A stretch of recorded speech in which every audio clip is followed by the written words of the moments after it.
Lucas 18, de 35 a 43. Eu convido os que estão no templo a que se coloquem de pé. Nós vamos ler a palavra do Senhor. Assim diz a palavra de Deus.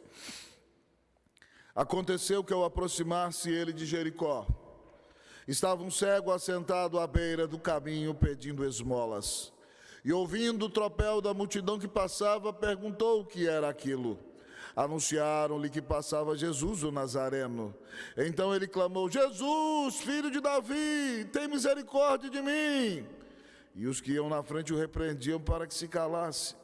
Ele, porém, cada vez gritava mais: Filho de Davi, tem misericórdia de mim. Então parou Jesus e mandou que lhe o trouxessem. E tendo ele chegado, perguntou-lhe: Que queres que eu te faça? Respondeu ele: Senhor, que eu torne a ver. Então Jesus lhe disse: Recupera a tua vista, a tua fé te salvou. Imediatamente tornou a ver e seguia-o glorificando a Deus. Também todo o povo, vendo isto, dava louvores a Deus. Oremos ao Senhor. Pai, toda a glória seja dada ao teu santo nome. Ó Deus, eu quero te agradecer por essa noite tão maravilhosa, por essa equipe tão preciosa que está aqui, ó Deus, para conduzir o Conexão conosco. Te louvo, Deus, pela vida do Jonathan, Deus, ó Pai, do Gustavo, do Davi, Senhor Deus, da Larissa e do Levi. Muito obrigado, Senhor, porque eles amam o Senhor, amam a tua igreja, amam a tua obra e por isso estão aqui. Mas eu te agradeço por aqueles que porventura estejam conosco em casa nesta noite também. Deus abençoe o coração deles, ó Pai, destes irmãos e irmãs que perseveram em ouvir a Tua palavra. Como é importante ouvir a Tua palavra. A Bíblia diz que a fé vem pela pregação, e a pregação pela palavra de Cristo. Quando nós ouvimos a palavra, a nossa fé é fortalecida. Quando nós ouvimos a palavra, a nossa esperança é renovada. Quando nós ouvimos a palavra, o nosso coração é reanimado. Lembramos do vale de ossos secos. Quando Ezequiel prega, os mortos começam a ressuscitar. Quando o Espírito age, eles se levantam e se tornam um exército poderoso. Ó Deus, eu quero te pedir, ó Pai, que no nome de Jesus, o Teu Espírito, o Senhor, fale conosco por meio da palavra que, ó Pai, Ele mesmo inspirou. Ó Deus, de maneira que, ó Deus, ó Pai, nós tenhamos a plena certeza de que estamos ouvindo a mensagem de Deus para o nosso coração. Que haja um renovo em nossa alma, que haja esperança em nós, que o Senhor nos fortaleça, Deus, que o Senhor nos reanime, que o Senhor nos abençoe, que o Senhor nos restaure para a honra e para a glória do nome de Jesus. Ó Deus, abençoa-nos, nós clamamos ao Senhor, em nome de Jesus. Amém. Podemos sentar, amados irmãos e irmãs. Queridos irmãos e irmãs, nesse fim de semana no Congresso da PECOM, onde nós tínhamos aproximadamente 1.300 irmãos conosco, adorando e louvando ao Senhor, uma das situações acerca das quais eu fui mais inquirido foi: pastor, e a Cracolândia na porta da igreja? Todo mundo de todos os lugares do Brasil, do interior de São Paulo, do interior do Rio, da capital de São Paulo, da capital do Rio, gente do Nordeste, gente do Centro-Oeste, todos querendo saber como está a nossa situação com a Cracolândia na porta da nossa igreja. A situação não é fácil, amados irmãos, é extremamente desafiadora. Mas muitas pessoas esperavam que nós estaríamos nos lamentando e chorando e dizendo: ó vida, ó tristeza, ó azar. Mas a nossa resposta, amados irmãos, a todos eles era que esse é um momento de grande oportunidade para a Igreja Presbiteriana Unida de São Paulo. Deus é soberano e Ele está no trono. E foi Ele que trouxe a Cracolândia para o lado do portão da nossa igreja. E é Ele quem tem sustentado a sua igreja, tem trazido novas pessoas à igreja e tem nos desafiado a crescer neste tempo de grande luta espiritual. Mas se nós queremos continuar firmes, mesmo no meio deste grande desafio, é importante que nós clamemos ao Senhor por um reavivamento espiritual na nossa vida, por um reavivamento espiritual na nossa família, por um reavivamento espiritual na nossa igreja, por uma grande transformação na cidade de São Paulo, para que Deus permita que o nome de Cristo seja exaltado sobre tudo e sobre todos, para que a palavra de Deus seja respeitada, honrada e valorizada, para que nossas igrejas preguem com fidelidade as Sagradas Escrituras, para que o Evangelho se expanda por essa cidade, para que ela seja transformada para a honra e para a glória do nome de Jesus. Nós vivemos, amados irmãos, numa cidade que está debaixo de crise. E a Cracolândia de São Paulo é um sintoma da maldade, do pecado, é um câncer a céu aberto para mostrar para a sociedade o que acontece com o mundo, com uma cidade, com o Estado, quando ele se desvia de Deus. Nós precisamos de restauração em nossa vida pessoal, em nossa vida familiar, em nossa vida eclesiástica, em nossa cidade. Nós precisamos que Deus nos visite com restauração. E nesse texto que ora lemos nesta noite, o Senhor Jesus está indo a Jerusalém para morrer por nós. E ele resolve então passar na cidade de Jericó para curar Bartimeu, o filho de Timeu, um cego que está sentado à beira do caminho. Mas também ele resolve, para a glória e para a honra do nome do Senhor, salvar Zaqueu na cidade de Jericó. Então, antes de ir à cruz pagar pelos nossos pecados, Jesus passa por ali. E quando ele está à entrada da cidade de Jericó, ali está aquele cego que Marcos e Mateus chamam de Bartimeu, filho de Timeu. O texto não diz o nome dele. Era um homem que esmolava à beira do caminho. E ele está acostumado com a rotina daquela estrada, daquele caminho. E de repente ele ouviu a marcha de uma multidão. O texto diz que ele ouviu o tropel da multidão que passava. E quando ele ouviu tudo aquilo, ele começou a perguntar aos primeiros caminhantes o que significava aquilo, porque uma multidão passava por ali. E eles disseram a ele que estava passando Jesus, o Nazareno. Lucas capítulo 18, a partir do versículo 35. E então o texto diz que quando ele fica sabendo que Jesus, o Nazareno, está passando, ele começa a clamar: Jesus, filho de Davi, tem compaixão de mim. Jesus, filho de Davi, tem compaixão de mim. Jesus, filho de Davi, tem compaixão de mim. Mas os que estavam na multidão repreendiam para que se calasse. Cala a boca, cego!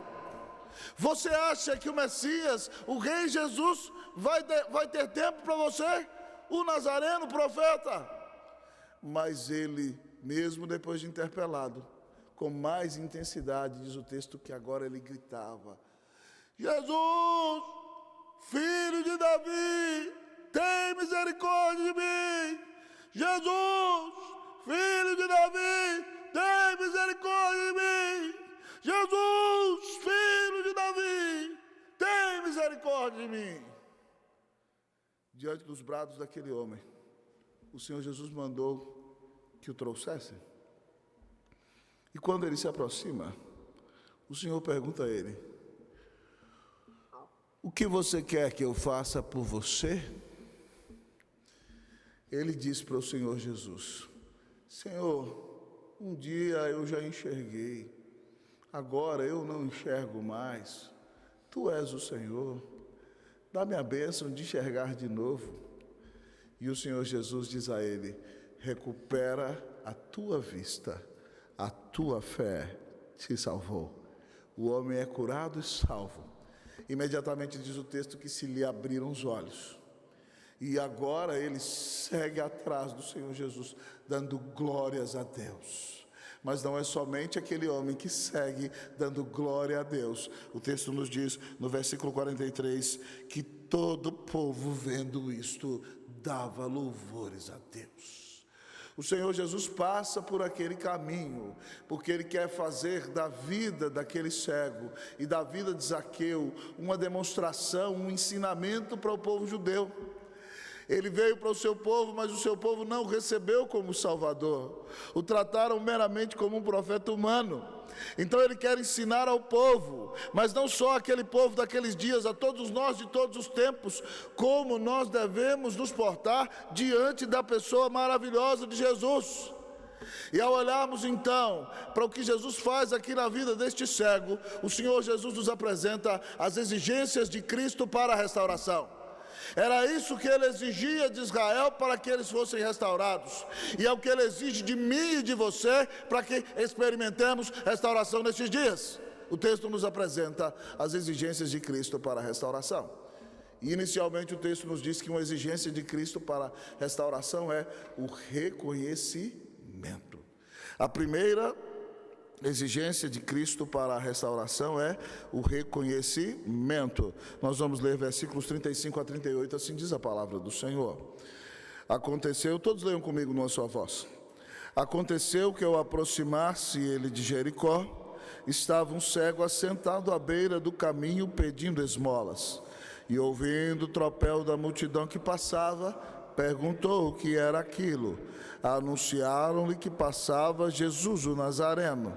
Então ele clamou: Jesus, filho de Davi, tem compaixão de mim.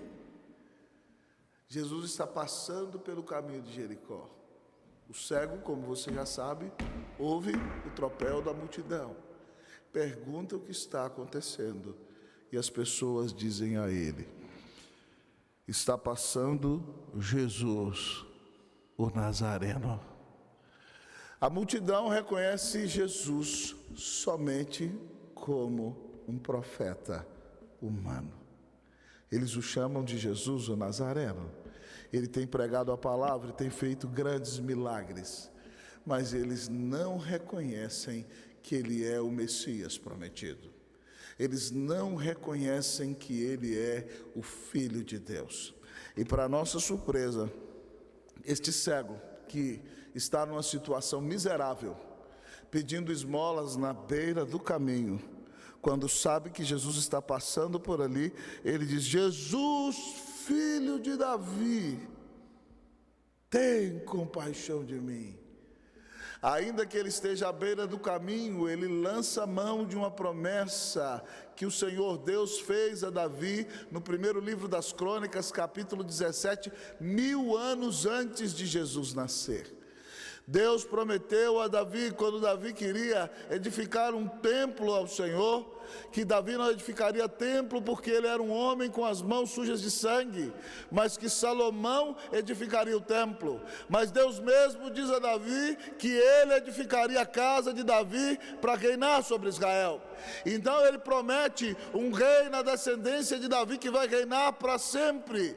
E ele diz a Davi: e eu lhe serei por pai, e ele me será por filho, e o seu reino nunca terá fim.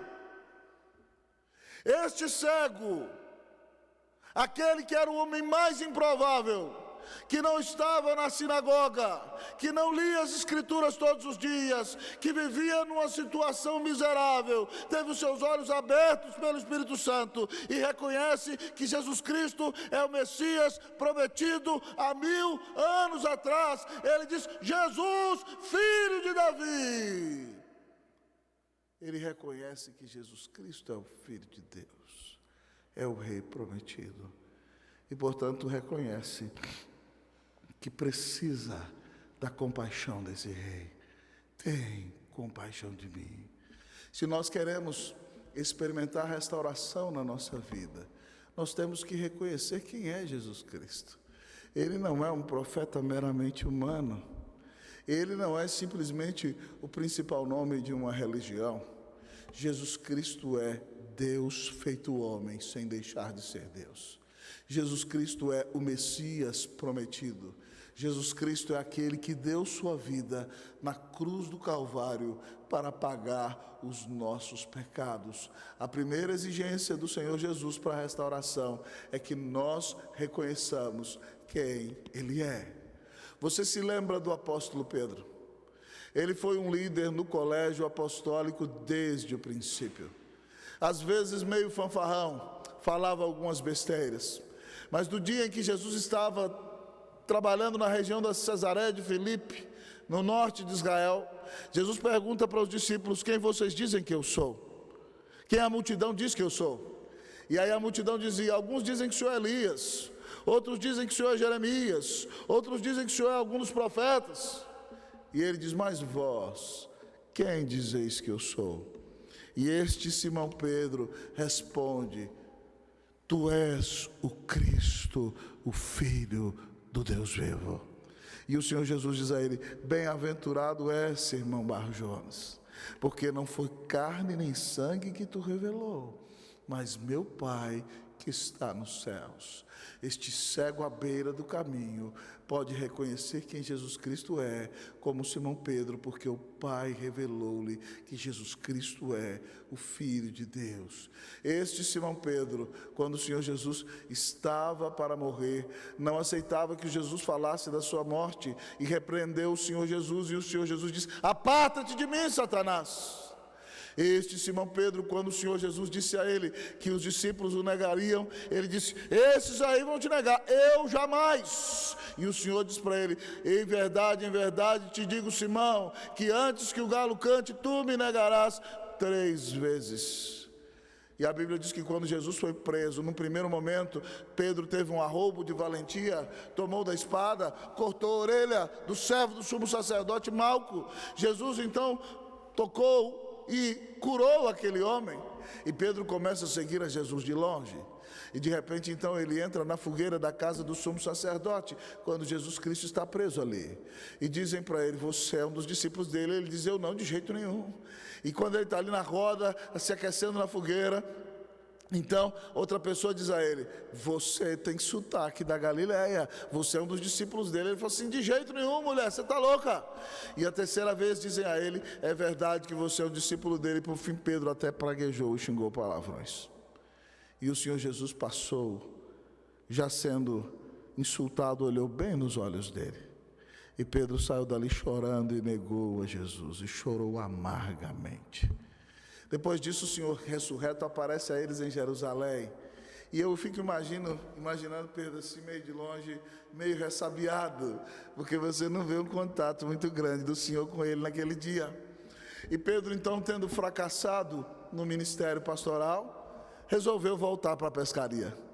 E com outros 6 discípulos, ele é um líder, ele volta a pescar no mar da Galileia. E como no dia da primeira multiplicação de peixes, eles tentaram a noite inteira e não pescaram nenhum peixe. Fracassou como pastor, como discípulo, fracassou como pescador. E então, já no início da manhã, no fim da madrugada, Jesus com seu corpo ressurreto aparece à beira da praia e diz: filhos, tendes aí alguma coisa de comer? E eles disseram: não! Jesus diz: lançai a rede à direita do barco. E quando eles jogaram a rede se estressou. E João olhou para Pedro e disse: é o Senhor.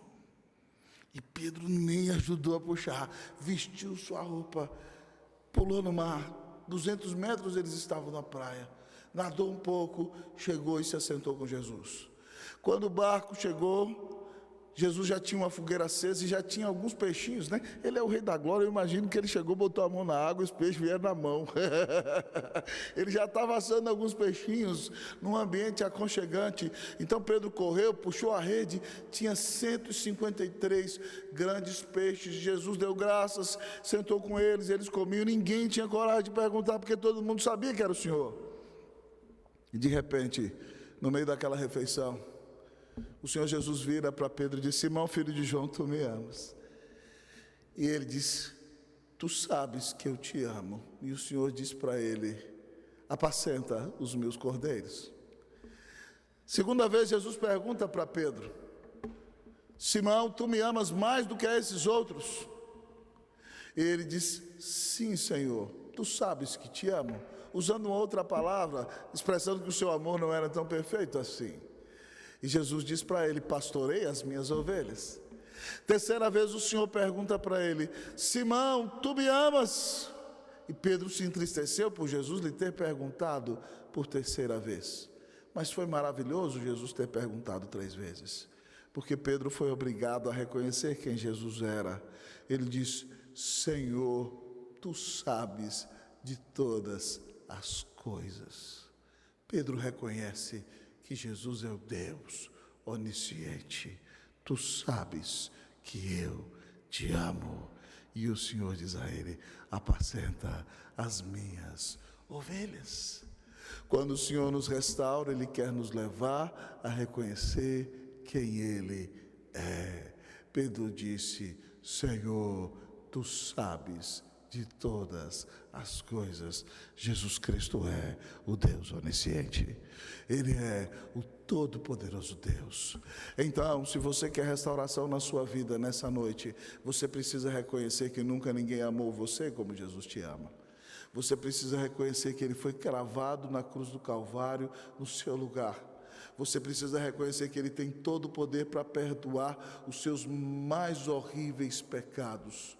Você precisa então se arrepender dos seus pecados e confiar nele como seu único Senhor e Salvador. E confiando nele como Filho de Deus que morreu na cruz no seu lugar, você receberá o perdão de pecados, você receberá a vida eterna, você será reconciliado com Deus Pai, o próprio Senhor Jesus virá morar no seu coração e você então viverá para Ele a partir deste momento. O Senhor te chama a reconhecer quem é Jesus. Se arrependa dos seus pecados, diga como esse cego: eu preciso da tua compaixão, eu reconheço que tu és o Filho de Deus, eu creio em ti como meu único Senhor e Salvador. Senhor Jesus, eu me arrependo dos meus pecados, venha morar no meu coração, eu creio em ti, dá-me a bênção da vida eterna. A palavra de Deus diz que todo que invocar o nome do Senhor assim vai ser salvo. Se você quer ser restaurado, reconheça que Jesus Cristo é o próprio Deus homem que morreu na cruz para te reconciliar com o Pai, para te dar vida eterna, para te dar paz com Deus, para mudar a sua vida, para te dar esperança. Louvado seja o nome do Senhor. Primeira exigência de Cristo para a restauração é o reconhecimento. Eu quero perguntar a você: quem é Jesus para você? Você reconhece que Ele é o teu único Senhor e Salvador? Você reconhece que Ele é o próprio Deus? Você reconhece que Ele é aquele que tem toda a autoridade nos céus e na terra? Você reconhece que nada foge ao controle do Senhor Jesus? Que Ele é o Rei da Glória?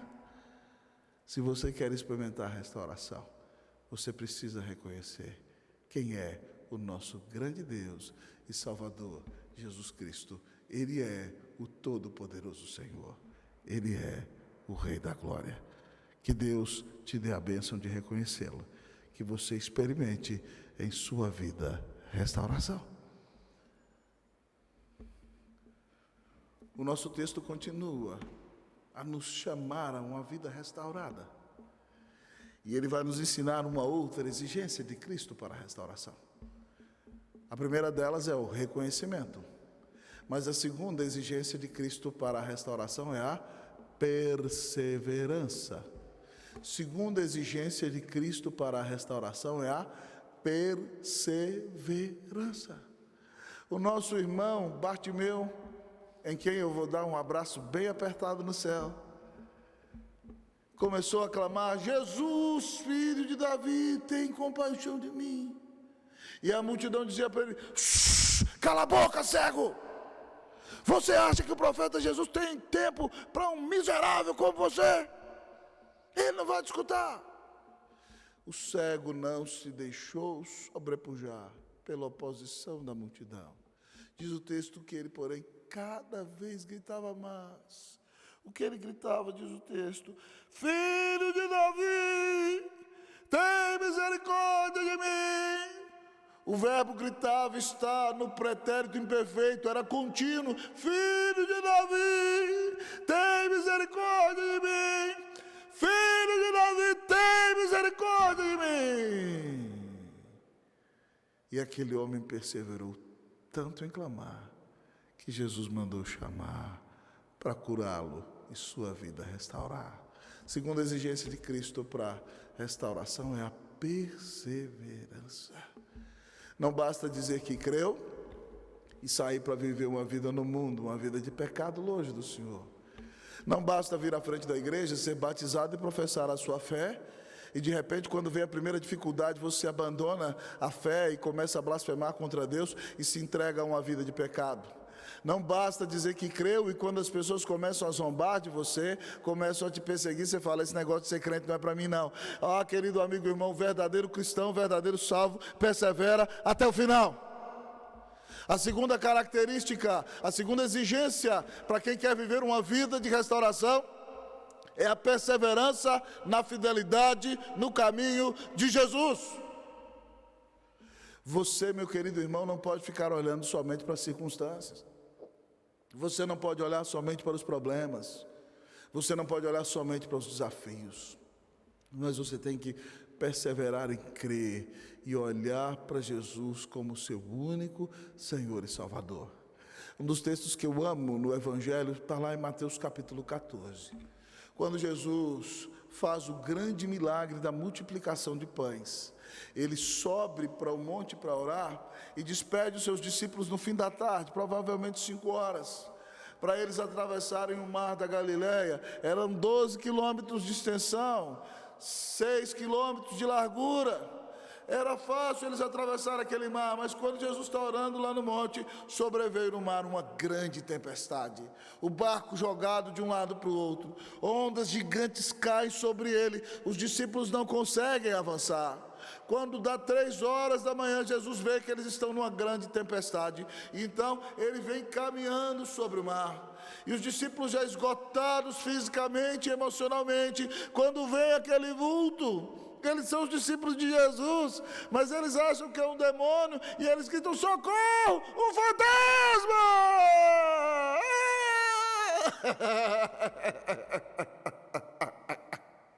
Os discípulos estavam com medo do fantasma, e Jesus gritou, tem de bom ânimo, sou eu, não temais.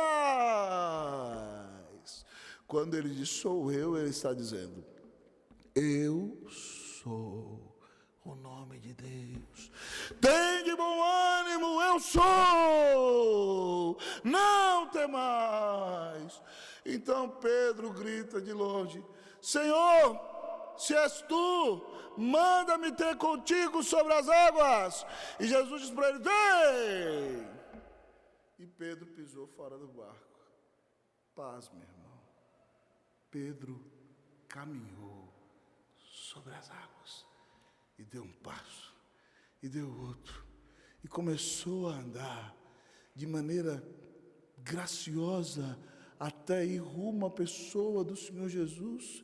E não só foi 1 ou 2 passos, Pedro provavelmente caminhou bastante, mas de repente Pedro para de perseverar, para de olhar para Jesus.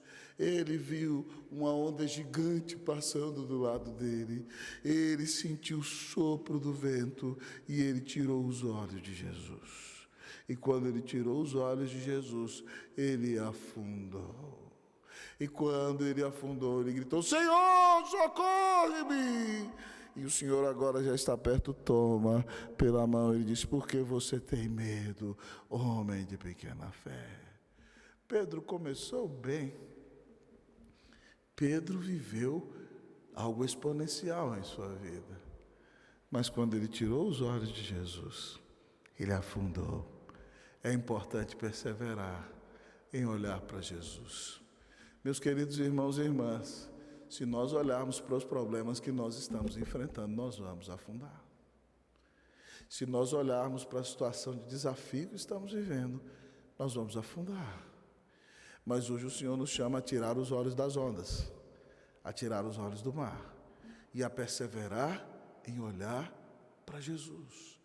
Perseverar em clamar a Jesus. Filho de Davi, tem misericórdia de mim.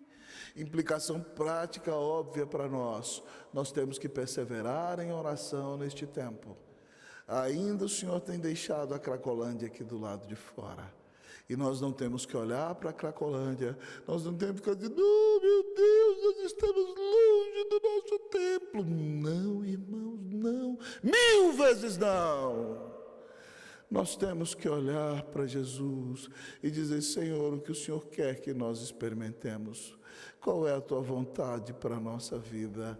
Ainda que nós enfrentemos grande crise, nós não vamos deixar de crer, nós não vamos deixar de clamar, nós não vamos deixar de avançar, nós vamos perseverar para o nome do Senhor exaltar, para o Rei Jesus glorificar, para a nossa vida a Ele consagrar, para a nossa vida em Suas mãos Ele usar, para que o Rei Jesus a muitos venha a transformar. Que o Senhor tenha misericórdia de nós, que o Senhor nos fortaleça, que você persevere, meu irmão, que você persevere, minha irmã. Não deixe de crer, não olhe para as ondas, não olhe para o mar, olhe para Jesus, apresente a Ele a sua angústia, Ele ouve as tuas orações. Segunda exigência de Cristo para a restauração é a perseverança. Você tem perseverado em seguir a Jesus? Você tem perseverado na sua vida de oração? Você tem perseverado no estudo da palavra? Você tem perseverado em esperar no Senhor? Que Deus faça de nós homens e mulheres perseverantes para a honra e para a glória do nome de Jesus. Amém. Você precisa de restauração? Você quer voltar ao primeiro amor? Você quer ser um homem mais vazio de si e mais cheio do Espírito Santo? Você quer ser uma mulher que está firme, mesmo no dia da mais terrível dor e da mais angustiante tempestade? Hoje o Senhor nos diz na sua palavra que Ele quer nos dar a restauração. Mas para que Ele nos dê a restauração, nós temos que reconhecer quem Ele é e nós temos que perseverar firmes, confiantes, clamando, invocando e buscando a presença de Jesus. Que Deus tenha misericórdia de nós, que Ele nos visite com restauração. Mas talvez você me pergunte, meu amado pastor, qual é a última exigência de Cristo para a restauração? A última exigência de Cristo para a restauração neste texto é a fé. Qual é a última exigência de Cristo para a restauração neste texto? A última exigência de Cristo para a restauração é a fé. Jesus mandou chamar o cego. O que é que você quer que eu faça por você, meu filho? Ele diz aqui, versículo 41, Senhor, que eu torne a ver. Veja que ele continua reconhecendo que Jesus é o Senhor. Ele usa a expressão Kyrios, dizendo que Jesus é o soberano. Senhor, eu quero voltar a ver. Ele reconhece que Jesus é o soberano, que tem todo o poder para dar a ele a visão. Ele crê. Aqui ele está demonstrando a sua fé. E o Senhor diz a ele, recupera a tua vista, a tua fé te salvou. Veja bem que ele foi atrás de uma bênção e recebeu uma bênção maior ainda. O Senhor Jesus deu a ele a cura que ele pediu, mas a maior declaração do texto é, a tua fé te salvou. Me lembro de Paulo, porque pela graça sois salvos mediante a fé, e isso não vem de vós, é dom de Deus, não de obras para que ninguém se glorie. Este homem foi salvo e foi curado. Nem todas as pessoas que Jesus curou foram salvas, mas esse homem recebeu a maior de todas as bênçãos, a salvação pela graça mediante a fé em Cristo. E consequentemente, além de receber a bênção da salvação, porque Deus lhe deu o dom da fé, porque ele creu, ele também foi curado porque creu no Senhor. O texto diz que quando o Senhor diz a ele, recupera a tua vista, a tua fé te salvou, imediatamente tornou a ver e seguia Jesus, glorificando a Deus. Imagine esse homem cantando, né? Cantai ao Senhor um cântico novo, ou então celebrai, celebrai ao Senhor, filhos de Deus, celebrai ao Senhor, glória e força. Imagine, celebrar com júbilo ao Senhor. Imagine cantando o Salmo 100. Todos os moradores da terra, serve ao Senhor com alegria, apresentai-vos a Ele com cânticos. Ele seguiu dando glória a Deus. E diz o texto que quando esse homem foi visitado pela graça e demonstrou crer no Senhor, todo o povo que estava com ele, vendo isso, dava louvores a Deus. A Bíblia diz em Hebreus 11:6 que sem fé é impossível agradar a Deus, porque é necessário que aquele que se aproxima de Deus creia que Ele existe e que Ele se torna o galardoador de todos aqueles que o buscam. Irmãos, quando tudo vai bem é fácil dizer que cremos no Senhor, mas é no dia da perda, é no dia da dor, é no dia da cracolândia na porta, é no dia do desemprego, é no dia da enfermidade, é no dia da depressão, é no dia da traição, é no dia do conflito dentro de casa, é no dia da reprovação no vestibular, é no dia em que você não consegue pagar o financiamento nem do carro e nem da casa. É nesse dia, não no dia do aplauso, mas no dia da vaia, nesse dia que nós vamos ver se você crê ou não crê. O Senhor Jesus diz, irmãos, que nós temos que crer nele. Nós somos justificados pela graça mediante a fé. Se cremos que ele é o Filho de Deus, mas eu gostaria de dizer para você o seguinte: nós crescemos também em santificação mediante a fé. E nós só podemos ser usados por Deus quando cremos nele. Se você duvida de mim, vá para a sua casa, ou depois que eu terminar esse sermão, abra a sua Bíblia e leia toda uma galeria de heróis da fé em Hebreus capítulo 11. Pessoas que realizaram grandes coisas porque creram no poder de Deus, porque creram na bondade de Deus, porque creram no amor de Deus. Eu me lembro de Davi, irmãos, diante de Golias dizendo para mim: você vem para lutar contra mim com paus e pedras. Eu vou dar a sua carne às bestas feras do campo. E Davi grita: tu vens contra mim com espada, com lança e com escudo, mas eu vou contra ti em nome do Senhor dos exércitos, o Deus de Israel, a quem tu tens afrontado. E Davi então toma uma pedrinha lisa do ribeiro e bota na sua fundinha, na testa do gigante, bom, no chão. E ele pega a espadona do gigante, zap, corta a cabeça do gigante. Era impossível, humanamente falando, Davi vencer a Golias, mas porque ele creu no Senhor, Deus lhe deu a vitória. Nós temos que crer no Senhor, irmãos. Quem crê, entrega a sua vida nas mãos de Jesus. Quem crê, se levanta e é usado por Deus. Porque Deus usou homens como Lutero e Calvino para mudar a Europa.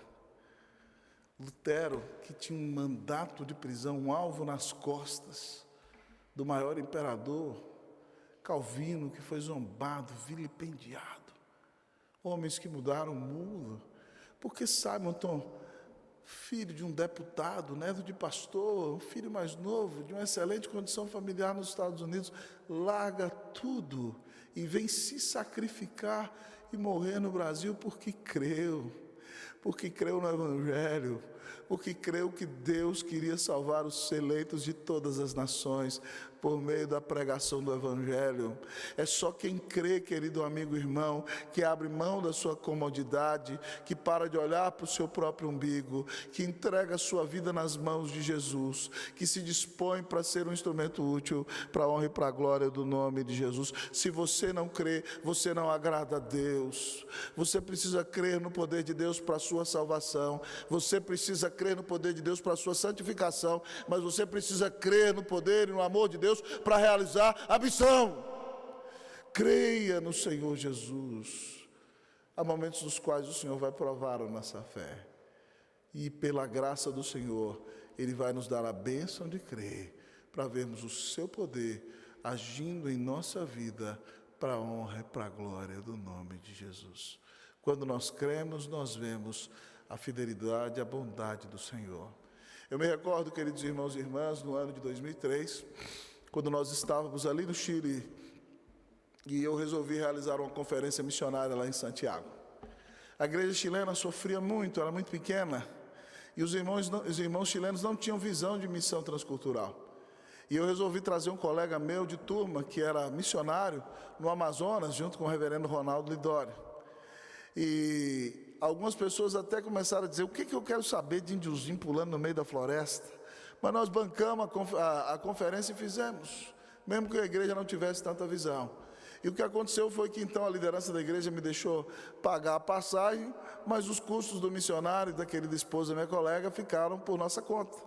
E foi uma bênção maravilhosa. Deus usou eles na conferência. Nós os levamos no Valle Nevado, né? Lá em cima na cordilheira, num dos lugares mais bonitos do Chile. E para comer no Valle Nevado era uma fortuna, né? E de repente, então, depois daqueles dias que aquele casal tão amado foi embora, o meu salário acabou. E eu tinha como princípio não ficar pedindo dinheiro para o conselho da igreja. E eu fui orar: Senhor, o dinheiro foi usado na tua obra. Eu creio no teu poder. Tem misericórdia de mim. Faz algo. Naquele dia à noite, eu fui convidado para ir na casa de um casal, o Totti e a Soraya. O Totti é diácono da Igreja da Lapa hoje, né? E a Soraya foi regente do coral há muito tempo. Eles já eram membros da Lapa. O Totti foi trabalhar no Chile por um tempo e foi membro da nossa igreja. A Soraya organizou o coral lá. E eles estavam voltando para o Brasil. E nos convidaram para jantar, para nos despedirmos dele e das duas meninas. Eram meninas, uma delas é mãe hoje, a outra também é casada. Isso em 2003, início de 2004. Então nós estivemos ali na casa deles, jantamos. E depois o Totti pegou um envelope e falou assim: pastor, eu quero te dar uma oferta. Eu falei: você está doido, Totti? Você está indo embora, o que você tem que me dar uma oferta? Ele: não, pastor, o senhor foi tão carinhoso conosco. E nós não temos muita coisa, mas nós queríamos dar uma oferta para o Senhor. E quando eu abri aquele envelope em casa, tinha $100. $100 hoje é R$500, né? Maravilha, né? Bênção demais. Deu para Cleuzinha e eu comermos até o dia de receber. Deus é bom. Deus cuida de nós. Às vezes o Senhor nos desafia a fazer algo que vai nos deixar numa situação um tanto quanto difícil, mas se nós cremos que Deus cuida de nós e nós estamos realizando a vontade dEle, nós podemos confiar que o Senhor nunca vai nos deixar, jamais vai nos abandonar.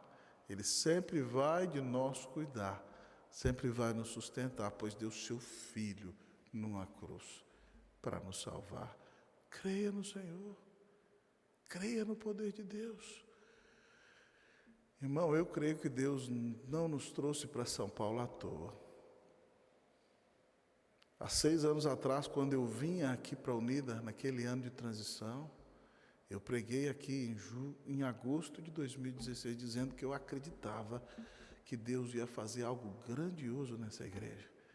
E agora eu estou perplexo com o que Ele está fazendo, porque Ele está me surpreendendo. Eu nunca imaginava que o Senhor botaria a igreja, a Cracolândia aqui. E o Senhor nos levou para o campus de uma das escolas mais importantes deste país. E ali nós estamos pregando o Evangelho e já no nosso culto à noite nós estamos vendo uma frequência maior. Deus está fazendo uma obra na nossa igreja. Então não vamos murmurar, não vamos desanimar, vamos crer. Alguma grande obra o Senhor vai realizar. E sem fé é impossível agradar a Deus. Que Deus faça de nós homens e mulheres de fé, que nós esperemos, como dizia William Carey, espere grandes coisas de Deus, faça grandes coisas para Deus. Eu não sei que tipo de problema você que está me ouvindo enfrenta nessa noite, mas eu quero desafiar você a colocar tudo diante do Senhor. Se Deus já deu o Filho dele para morrer numa cruz, para pagar os seus pecados, você acha que Ele vai deixar de cuidar de você? E eu quero dizer a você o seguinte, que quando você crê, as pessoas verão a atuação do Senhor na sua vida, e tal como aconteceu na vida do cego, elas glorificarão a Deus por aquilo que Ele está realizando em sua vida. Hoje o Senhor te chama a crer. Sem fé é impossível agradar a Deus. Que Deus tire toda incredulidade da sua vida. Que o Senhor tire todo o medo do seu coração. Que Deus faça de você um homem de fé. Que Deus faça de você uma mulher de fé. Ao terminarmos a exposição desta noite, eu quero lhe perguntar: como está o seu coração?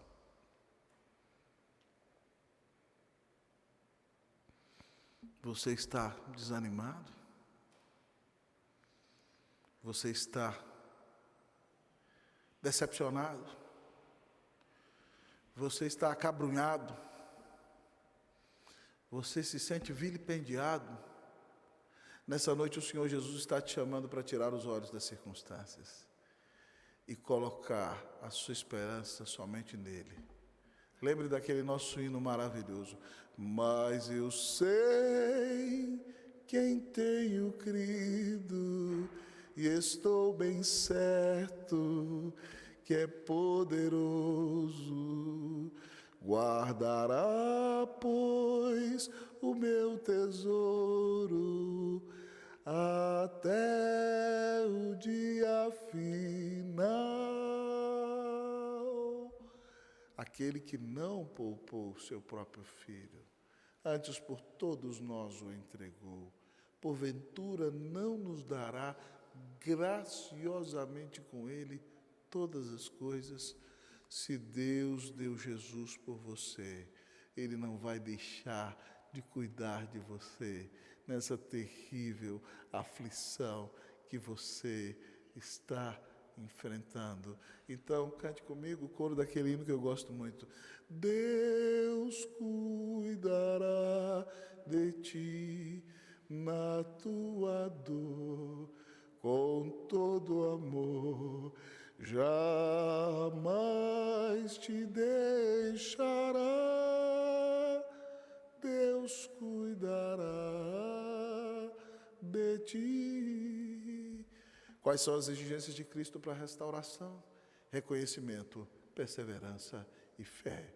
Que você reconheça que o Senhor Jesus é o Senhor da sua vida, é soberano e tem as rédeas da história em suas mãos. Que você persevere em invocar o nome dEle, em clamar a Ele, em reconhecer quem Ele é todos os dias da sua vida, mas sobretudo que você creia nele como seu Senhor e Salvador, creia nele como dono da sua vida, creia nele como Deus da providência e creia que o que Ele está realizando na sua vida hoje é exatamente o melhor que poderia acontecer. Se você de fato reconhecer a soberania do Senhor, perseverar em invocá-lo e crer na sua sabedoria e na sua bondade, o Senhor vai abrir os céus e visitar você com restauração, sua vida vai ser transformada e você vai ser um instrumento para que a multidão glorifique a Deus. Que Deus te visite com restauração, em nome de Jesus, amém.